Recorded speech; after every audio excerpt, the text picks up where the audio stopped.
சத்தியமித்ரன் விரைவுச் செய்திகள் வாசிப்பது சுஹாசினி.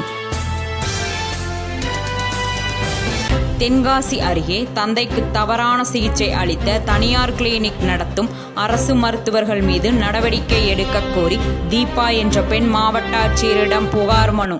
தென்காசி மாவட்டம் சங்கரன்கோவில் தாலுகா இந்திரா காலனி சிதம்பராபுரம் கிராமத்தைச் சேர்ந்த பொன்னுச்சாமி என்பவரின் மனைவி தீபா. இவர் 11/5/2026 அன்று தென்காசி மாவட்ட ஆட்சியர் அலுவலக கூட்டுறங்கில் நடைபெற்ற குறைதீர் மனு நாள் முகாமில் மாவட்ட ஆட்சியரிடம் புகார் மனு ஒன்றை அளித்துள்ளார். அதில் கூறியிருப்பதாவது: எனது சொந்த ஊரான கீழநிலிதநல்லூர் மீன்துள்ளி கிராமத்தில் வசித்து வரும் தனது தந்தை முருகன், வயது 51, பெயிண்டராக பணி செய்து வந்தார். கடந்த 22/4/2026 அன்று மாலை 6 மணியளவில் எனது தந்தை வயிற்று வலியால் அவதிப்பட்டு வந்தார். அவரை சங்கரன்கோவில் தெற்கு ரத வீதியில் உள்ள சாய் கிளினிக் மருத்துவமனைக்கு சிகிச்சைக்காக அனுமதித்தோம். அங்குள்ள அரசு மருத்துவர், பொது சிகிச்சை நிபுணர், லேப்ராஸ்கோப் டாக்டர் பி. சதீஷ் பிரபு MBBS MS என்பவர் என் தந்தையின் உடலை பரிசோதித்து ஸ்கேன் எடுக்கும்படி கூறினர். அவரது ஸ்கேன் ரிப்போர்ட்டை பார்த்துவிட்டு உங்கள் தந்தைக்கு வயிற்றில் குடல்வால் அறுவை சிகிச்சை செய்ய வேண்டும் என கூறி மற்றொரு அரசு மருத்துவரான ஸ்ரீ கோமதி கிளினிக் நடத்தி வரும் அரசு மருத்துவர் டாக்டர் K. மாரிராஜ், அவரது மனைவி M. சங்கரி, மயக்கவியல் மருத்துவ நிபுணர் P. கார்த்திக் ஆகியோர் எனது தந்தைக்கு அறுவை சிகிச்சை மேற்கொண்டனர். 2.5 மணி நேரம் ஆகியும் எனது தந்தை ஆபரேஷன் தியேட்டரை விட்டு வெளியே வரவில்லை. நாங்கள் தகவல் கேட்டதற்கு சரியான பதிலையும் மருத்துவர்கள் கூறவில்லை. அவர்கள் பதற்றத்தோடு காணப்பட்டனர். மறுநாள் அதிகாலை 3 மணியளவில் உங்கள் தந்தைக்கு அறுவை சிகிச்சையின் போது திடீரென மூச்சு திணறல் ஏற்பட்டு சுயநினைவை இழந்துள்ளார் என கூறி திருநெல்வேலியில் உள்ள மற்றொரு தனியார் மருத்துவமனைக்கு வெண்டிலேட்டர் ஏற்பாட்டுடன் அனுப்பி வைத்தனர். அங்குள்ள மருத்துவர்கள் என் தந்தையை பரிசோதித்துவிட்டு உங்கள் தந்தையின் உடல்நிலை 100% மிகவும் மோசமான நிலையில் உள்ளது என கூறினர். எனது தந்தைக்கு தவறான அறுவை சிகிச்சை மேற்கொண்டு என் தந்தையின் சுயநிலைவை இழந்து உடல்நிலை மிகவும் மோசமான நிலைக்கு தள்ளப்பட்ட மருத்துவர்கள் மற்றும் மயக்கவியல் நிபுணர் ஆகியோர் மீது துறை ரீதியான உரிய விசாரணையை மேற்கொண்டு எங்களுக்கு ஏற்பட்ட மன உளைச்சலுக்கும் மருத்துவ செலவிற்கும் தகுந்த நடவடிக்கை எடுக்கும்படி பணிவுடன் கேட்டுக்கொள்கிறேன் என அந்த புகார் மனுவில் இவ்வாறு குறிப்பிடப்பட்டுள்ளது. சத்தியமித்ரன் செய்திகளுக்காக தலைமைச் செய்தியாளர் திருமுருகன், சிதம்பராபுரம். எங்கள் அப்பாவை 22ஆம் தேதி கோமதி கிளினிக்கில் அப்பண்டிஸ் ஆப்ரேஷன் பண்ண சேர்த்துருந்தோம். அங்கேருந்து ரொம்ப சீரியஸ் ஆகி பக்கத்தில் உள்ள ரவி ஹாஸ்பிட்டல் போத்திராஜ் கூட்டு போய் வச்சுருந்தாங்க.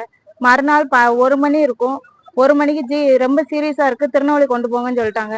அங்கே போய் இன்னும் சுயநலம் வரல. இங்கேருந்து கூட்டு போன மாதிரி அப்படியே தான் இருக்காரு. 3 டாக்டர் GHல வேலை பார்க்காங்க. அவங்க தான் எங்கள் அப்பாவை இப்படி பண்ணியிருக்காங்க. நீங்கள் தான் நடவடிக்கை எடுத்து எங்கள் அப்பாவை காப்பாற்றி தரணும். இன்றைய தினம் தென்காசி மாவட்டம் சங்கரன்கோவில் தாலுகா மீன்துள்ளி என்ற கீழநிதிநல்லூர் கிராமத்தை சேர்ந்த முருகன், அவர் வயது 51, அவர் பெயிண்டிங் வேலை செய்து வருகிறார். அவருக்கு கடந்த 22/4/2026 அன்று வயிற்று வலி காரணமாக சங்கரன்கோவில் தெற்கு ரத வீதியில் உள்ள சாய் கிளினிக் மருத்துவமனைக்கு அவருடைய குடும்பத்தார் அழைத்து சென்றிருக்கிறார்கள். அங்கு இருக்கிற மருத்துவர் P. சதீஷ் பிரபு என்பவர் அவருக்கு ஸ்கேன் எடுத்து வர வேண்டும் என்று கூறி உடனடியாக ஸ்கேன் எடுத்து அந்த ரிப்போர்ட்டிலே அவருக்கு குடல் வாழ்வு இருக்கிறது, உடனே ஆபரேஷன் செய்ய வேண்டும் என்றும், இங்கே இதே சங்கரன்கோவிலிலே எனது நண்பர் ஆகிய மாரிராஜா அவருடைய மனைவி அந்த கோமதி கிளினிக் என்ற கிளினிக்கில் வைத்து உடனே ஆபரேஷன் செய்ய வேண்டும், 60,000 ரூபாய் செலவாகும் என்று சொன்ன உடனே அன்று இரவு 10 மணிக்கு அந்த கோமதி கிளினிக்கு ஆபரேஷனுக்காக உள்ளே சென்றிருக்கிறார்கள். அந்த ஆபரேஷன் தியேட்டரிலே மயக்கவியல் டாக்டர் வந்து நம்ம கார்த்திக் என்பவர் இருந்திருக்கார். திருவேங்கடம் கார்த்திக் கிளினிக் மருத்துவர், மயக்கவியல் டாக்டர். அவர்கள் 4 பேரும் சேர்ந்து சுமார் இரவு 10:30 மணிக்கு ஆபரேஷன் தியேட்டருக்குள் கொண்டு சென்றவர்கள் அதிகாலை 2:30 மணி வரைக்கும் அவருக்கு அந்த ஆபரேஷன் முடியவில்லை என்று குடும்பத்தார் கேட்டதற்கு சரியான பதில் சொல்லவில்லை. சரியான பதில் சொல்லாமல் அவர்கள் இழுத்தடித்திருக்கின்றனர். சுமார் 3:30 மணி அளவிலே அவர்கள் டெச்சரில் வைத்து வெளியே தள்ளி அருகில் உள்ள ரவி மருத்துவமனைக்கு கொண்டு சென்றிருக்கிறார்கள். அப்போது அவர் சுயநினைவு இறந்திருக்கிறார். சரியான பதில் சொல்லவில்லை. அங்கே கொண்டு போய் வெண்டிலேட்டர் உதவியுடன் அவருக்கு அங்கு சிகிச்சை கொடுக்கப்பட்டிருக்கிறது. மறுநாள் மதியம் 23/4/2023 1:30 மணிக்கு இந்த குடும்பத்தாரை கட்டாயப்படுத்தி, அவருக்கு சுயநினைவு அதுவரை வரவில்லை, கட்டாயப்படுத்தி காவேரி மருத்துவமனைக்கு அவர்களே ஆம்புலன்ஸில் அனுப்பி வைத்திருக்கிறார்கள். ஆனால் இதுவரை கடந்த 22ஆம் தேதி அவருக்கு ஒரு குடல்வாழ்வு ஆபரேஷனுக்கு சென்ற நபர் இதுவரை சுயநினைவு இன்றி இருக்கிறார். அந்த சுயநினைவு இன்றி இன்னைக்கு காவேரி மருத்துவமனையில் இந்த குடும்பத்தார்கள் கிட்டத்தட்ட 10 லட்சம் வரை செலவு செய்திருக்கிறார்கள்.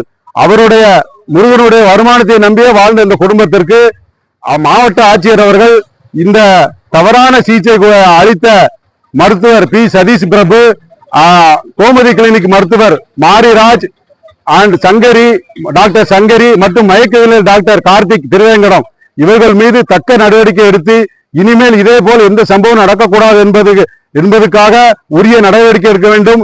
அரசு மருத்துவர்களாக இருந்து அவர்கள் தங்களுடைய சுய லாபத்துக்காக, பணத்துக்காக இப்படி அவசர கதியில் எந்த ஒரு உபகரணம் இல்லாத இடத்திலே அவர் ஆபரேஷன் செய்வதற்கு அவர்கள் மீது கடுமையான நடவடிக்கை வேண்டும். அவர்கள் குடும்பத்துக்கு இந்த மருத்துவ செலவை அந்த 4 மருத்துவர்களுமே ஏற்றுக்கொள்ள வேண்டும்.